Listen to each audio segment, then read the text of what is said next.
Today, I am going to do the first talk in a string of talks on a subject that I've had under wraps for a couple of years.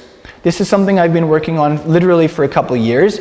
You know how on the internet we have our 40 Hebrew lessons that we call Hebrew Quest, available through holylanguage.com.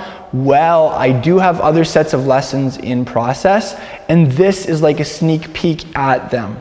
This is a talk I'm going to be doing about besties, about best friends. The Hebrew word for best friend is so deep, they usually take 4 or 5 words at least to translate it, to give like that full meaning. And it's quite profound. It tells us a lot about friendship, how to be a best friend, what kind of best friend you might want to have, and also it has some deep things to tell us about our relationship with Yeshua the Messiah, who you could maybe say is our best friend.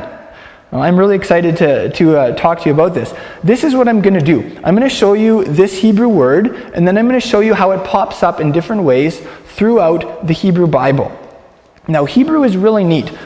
Almost all Hebrew words have a 3-letter root. And then those 3 letters take different forms depending on whether it's a noun or a verb or an adverb or an adjective or those kinds of words. What would that look like in English? Let's say you had the 3-letter root W-R-T. Let's say you had that 3-letter root in English. What verb would that be? Write. To write, that's correct. What would be a picture of writing? It's like if you're like do-do-do-do-do-do and you're writing away, right? Like that. That's writing. Okay, now even in English we have the verb write, but we also have a person who writes is a what? A writer, that's correct. If you have something that was written, you sometimes call it, for instance, sometimes scripture, like something that's been scripted, is called writ. Sometimes the Bible is called Holy Writ, so something that's written is writ. So you can begin to hear how even in English we have that idea. But in Hebrew, it's much more systematic and it's much more consistent how that happens. So these 3 letters in Hebrew are the root letters for the Hebrew word for a bestie, a best friend. This here is the first letter in the Hebrew alphabet. It is the letter Aleph. Aleph. The next letter is the letter Lamed. And then the final letter is the letter Fe. Aleph, Lamed, Fe. And these 3 letters are the root for a friend. And they're also used for some other things. Now, this is something really cool about Hebrew. Hebrew is a very concrete language. Almost everything in Hebrew is related to like a physical action that you can do with your body, or it's related to a concrete thing. So like when it comes to concepts in Hebrew, they're almost always tied to something concrete. You could call them concrete concepts. It's not like some abstract thing where you're like, what does that word mean? And it's like, well, it kind of has this feel. That's not the way Hebrew works. So, the concrete picture of a best friend in Hebrew, guess what it is? In English, you would say it's the first letter of the alphabet, the letter A. In Hebrew, your best friend is your letter A. So, the thing is, we're talking Hebrew here. So what's the first letter in the Hebrew alphabet? The first letter is Aleph. Now, if you have an English Bible, there's one place where you could probably see the letter Aleph. In Psalm 119, there is a set of 8 verses that starts with each letter in the Hebrew alphabet. So the first 8 verses all begin with the letter Aleph, and sometimes in some translations, like in the New American Standard Bible that I have, for instance, they have the letter Aleph, like written, A-L-E-P-H, and then it has a little Hebrew letter Aleph.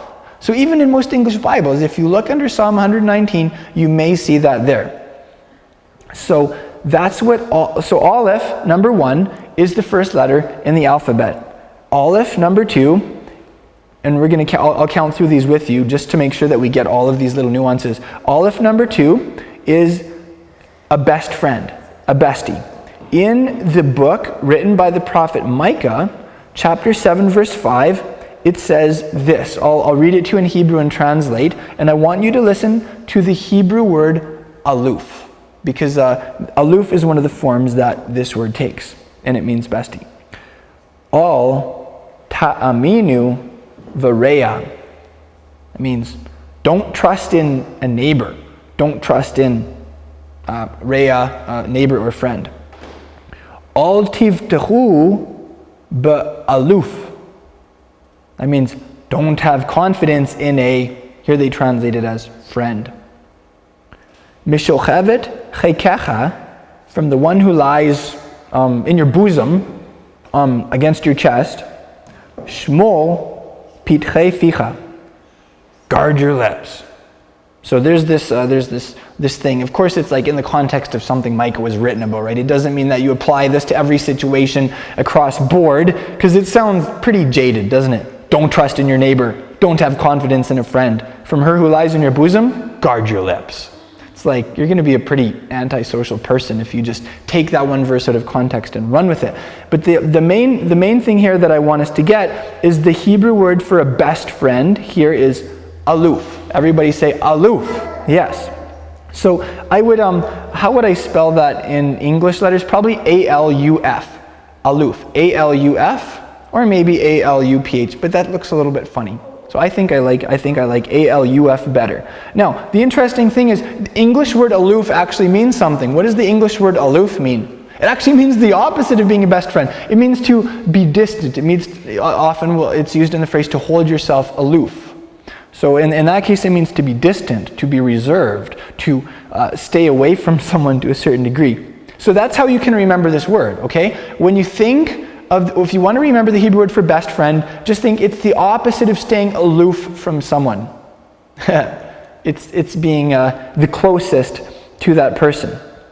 Now, this Hebrew word aloof, which means your best friend or your bestie, it's used in several other places in the scriptures, and in each of these places it has a slightly different nuance that helps us understand friendship better. And that's where we're going to go here. This word is also used, aloof, in... Thanks for watching this trailer. To get this whole talk in audio or video format, go to holylanguage.com and subscribe. I'll see you there.